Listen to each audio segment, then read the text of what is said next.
मेरे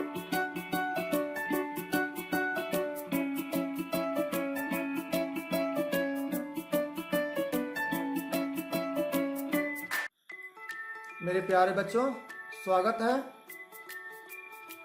कक्षा 11 के विज्ञान वर्ग के विद्यार्थियों के लिए या हिंदी कला मानवी की सभी वर्ग के विद्यार्थियों के लिए। पाठ का नाम है भारत वर्षोन्नति कैसे हो सकती है। लेखक हैं भारतेंदु जी। इसके पूर्व मैंने भारतेंदु जी के विषय में संक्षिप्त टिप्पणी आपको प्रस्तुत कर दी है, उनका जीवन वृत्तांत एवं उनकी कृतियां, उनके साहित्यिक योगदान को।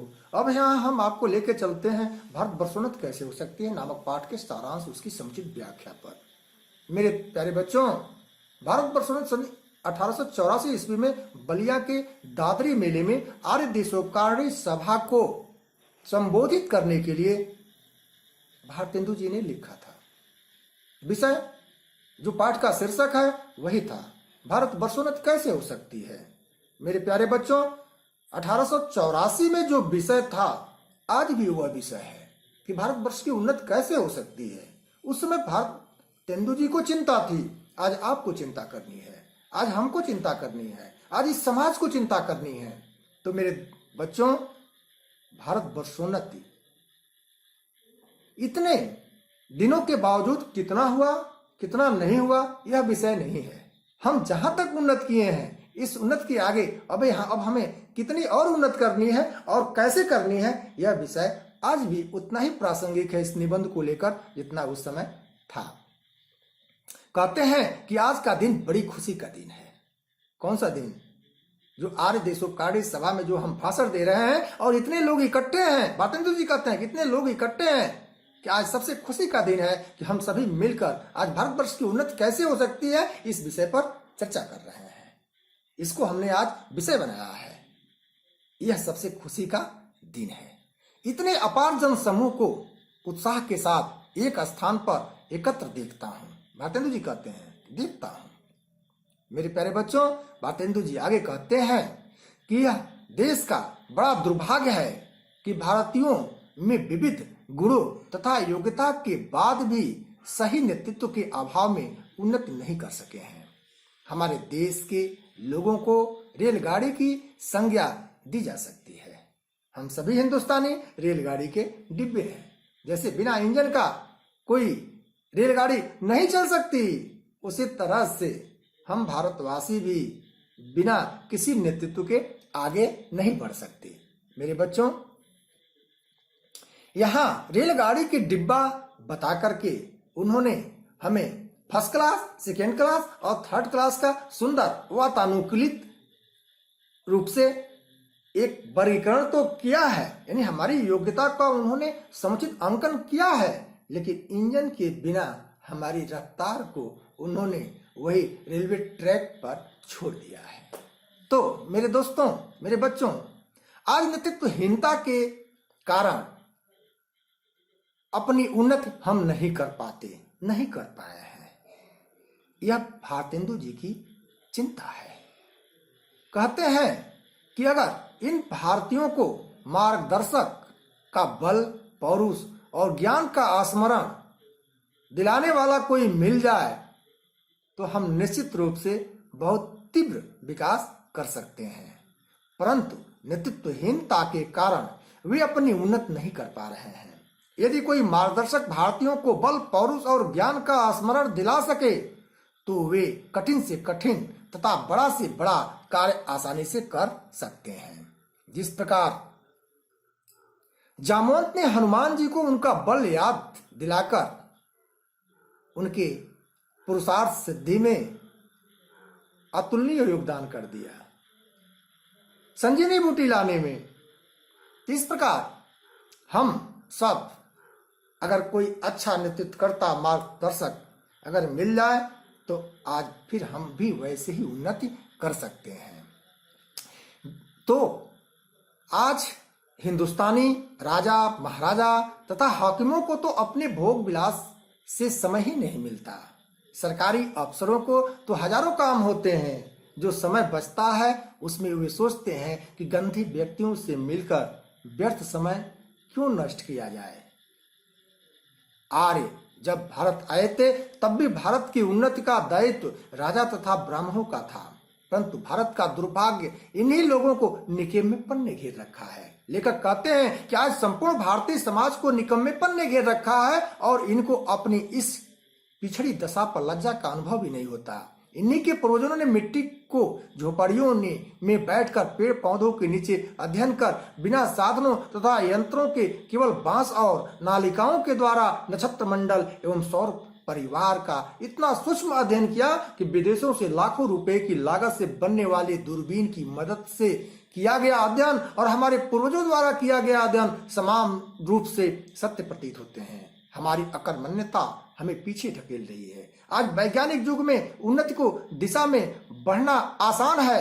अमेरिका, इंग्लैंड, फ्रांस आदि प्रत्येक देश के नागरिक अपनी अपनी उन्नति के लिए प्रयास कर रहे हैं। सभी उन्नति के शिखर पर पहले पहुंचना चाहते हैं। यहाँ तक कि जापानी लोग भी अपनी उन्नति के लिए प्रयत्नशील हैं। ऐसी स्थिति में हम भारतवासी अपने स्थान पर खड़े होकर पैरों से मिट्टी खोद रहे हैं। अरे हमें जापानी टट्टुओं को दौड़ते हुए हाँफते देखकर भी लज्जा नहीं आती। अपनी उन्नति के लिए हम सभी को मेहनत करने की जरूरत है। सभी उन्नति के शिखर पर पहले पहुंचना चाहते हैं और हम अभी हाथ पर हाथ रख करके खड़े हैं। तो बच्चों, लेखक आगे कहते हैं कि भागवत के श्लोक का उदाहरण है कि कठिनता से प्राप्त हुआ है यह मनुष्य का जन्म। तो हमें इस जीवन में थोड़ी कठिनता उठा करके एक ऐसे उन्नति के तरफ चलना है जो दूरगामी हो, जो दूरगामी हो। तो मेरे प्यारे बच्चों, लेखक कहता है कि यदि भारतवासियों को या भारतवासियों से कार्य करने के लिए कहा जाए तो वो कहते हैं हमें तो पेट के धंधे के कारण छुट्टी ही नहीं मिलती। हम क्या उन्नति करें? तुम्हारा पेट भरा हुआ है इसलिए तुमको दूर की सूझती है। लेकिन भारतवासियों को जानना चाहिए कि इंग्लैंड का पेट भी कभी यूं ही खाली था। उसने एक हाथ से अपने पेट को भरा और दूसरे हाथ से अपने उन्नति के कांटे साफ किए। विदेशी लोग अपने खेतों को जोतते या बोते समय भी यह सोचते हैं कि वे क्या करें जिससे पैदावार दुगुनी हो जाए। वहां के गाड़ी के कोचवान भी खाली समय में अखबार पढ़कर समय का सदुपयोग करते हैं, जबकि भारत अपने खाली समय को आलस, अकर्मण्यता और बेवजह की बकवास में बिता देते हैं। विदेशी लोग अपने क्षण मात्र समय को भी बर्बाद नहीं करना चाहते। इसके विपरीत भारत में निकम्मेपन को अमीर समझा जाता है। मेरे विद्यार्थियों, लेखक आगे कहता है कि आज भारत में चारों तरफ देखने पर काम न करने वाले दिखाई पड़ते हैं, जिनका कोई रोजगार नहीं है, काम नहीं है तो खर्च करने के लिए पैसे भी नहीं है। ऐसे लोगों को की जो पंक्ति है लंबी है, जिनके पास काम है मगर वे करना नहीं चाहते। किसी ने ठीक ही कहा है कि दरिद्र व्यक्ति की दशा बिल्कुल वैसी ही है जैसी लाजवंती बहू जो कपड़े फटे होने के कारण अपने अंगों को उनमें छुपाने का प्रयास करती है। ऐसी दशा ही हिंदुस्तानियों की भी है। जनगणना के अनुसार यहाँ जनसंख्या निरंतर बढ़ रही है। हम 130 अरब हो गए। उस समय भी जनसंख्या वैसे ही बढ़ रही थी जब 1884 में इस निबंध को भारतेंदु जी लिख रहे थे। तो उस समय कितनी रही होगी आप जरा देख लीजिएगा और आज देख लीजिएगा। यानी उस समय की जो चिंता थी वही चिंता आज भी है। तो हमें विभिन्न उपनामों से पुकारा जाता है हमारे निकम्मेपन के कारण। अब बिना रुपया बढ़ाए काम नहीं चलेगा। तुम इसके लिए किसी चमत्कार की आशा छोड़कर स्वयं ही तैयार हो जाओ। कब तक स्वयं को जंगली,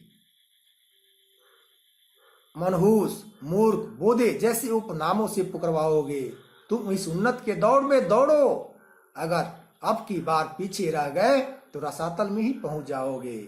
अगर तुम लोग अब भी स्वयं को न सुधारो तो तुम ही रहो। तुम ऐसा सुधार करो जिसमें सब तरफ उन्नति हो।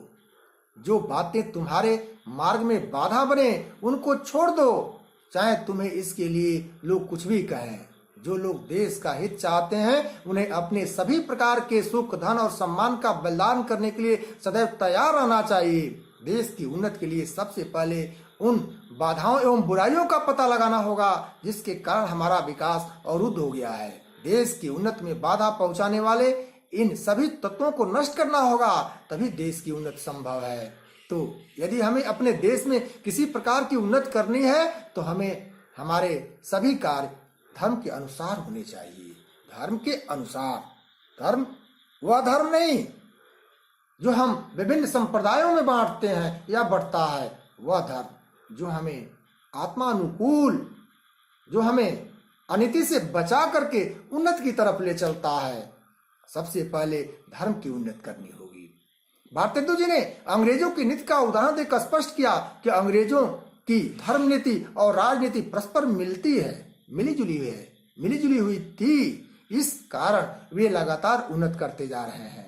हमारे यहाँ धर्म की आड़ में विविध प्रकार की नीति, समाज गठन आदि भरे हुए हैं। ये उन्नति का मार्ग प्रशस्त नहीं करते।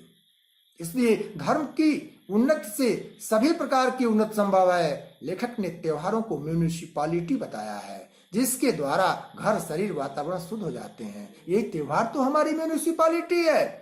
उन्होंने उदाहरण देते हुए बताया कि होली की अग्नि से बसंत की बिगड़ी हवा स्वच्छ हो जाती है, दिवाली के बहाने घर की सफाई हो जाती है तथा एकादशी का व्रत करने से शरीर शुद्ध हो जाता है। भारतेंदु जी कहते हैं कि हमारे देश में प्रचलित त्योहार, व्रत, नियम और समाज धर्म है, परंतु बदलती हुई परिस्थितियां और समय के अनुसार इसमें भी परिवर्तन की आवश्यकता है। हमारे पूर्वजों ने जो नियम बनाए थे उनका आशय न समझ उन्हीं के उत्तराधिकारी पीढ़ी ने अपनी सुविधा और स्वार्थ पूर्ति के लिए मनमाने नियम और धर्म बना लिए हैं। ऐसे सभी नियमों और धर्मों के पुनर्निरीक्षण की आवश्यकता है, जिससे सच्चाई की पहचान की जा सके। ऋषि मुनियों ने नियमों और धर्मों को क्यों बनाया है, इसकी हमें वैज्ञानिक खोज करनी चाहिए और उनमें से जो बातें हमारे समाज और देश के लिए उपयोगी हों उन्हें ग्रहण कर लेना चाहिए। जिनको छोड़ने की आवश्यकता है उन्हें छोड़ देना चाहिए। भारतवर्ष की उन्नति के विभिन्न सुझावों में उन्होंने इस सारी बातें कही है। सभी जातियों के लोग ऊंच नीच छोड़कर भाईचारे से रहें। भारतेंदु जी कहते हैं कि हम अपने उपभोग की सामान्य वस्तु भी स्वयं निर्मित करने का प्रयास नहीं करते। हमारे अमेरिका में बनी धोती पहनते हैं, अंधा अंगा इंग्लैंड का तथा कंघी फ्रांस की प्रयोग करते हैं। छोटी छोटी वस्तुओं के लिए आत्मनिर्भर होने के लिए हमें अपने आत्मविश्वास को बढ़ाना होगा। मेरे हाथ में जो मोबाइल है वो भी चाइना का है, उसका मोबाइल का जो कवर है वो भी चाइना का है। इस प्रकार जो कुछ भी है मेरे पास चाइना का है। फिर हम क्या उन्नत करेंगे? तो आत्मविश्वास को बढ़ाना होगा। भारतेंदु जी भारतीयों में स्वदेश की भावना को बल देते हुए कहते हैं कि एक बार इज्जत का ख्याल न रखने वाले एक महाशय एक महफिल में किसी के कपड़े पहनकर चले गए तथा उनके कपड़ों को पहचान लिया। इस पर भारतेंदु जी ने दुख जताते हुए कहा कि आज भारतीय इतने अकर्मण्य और परालंबी हो गए हैं कि हम दैनिक उपयोग की वस्तु का भी निर्माण नहीं कर सकते। अपने देश को स्वावलंबी राष्ट्र बनाने के लिए स्वदेशी वस्तुओं और अपनी भाषा का प्रयोग करना होगा। विदेशी भाषा और वस्तुओं पर अपनी निर्भरता को समाप्त करना होगा, तभी भारतवर्ष की उन्नति संभव है। निज भाषा उन्नति है सब उन्नति के मूल। भारतेंदु जी इस प्रकार कहते हुए अपने इस निबंध को लिखा था। तो मेरे बच्चों धन्यवाद।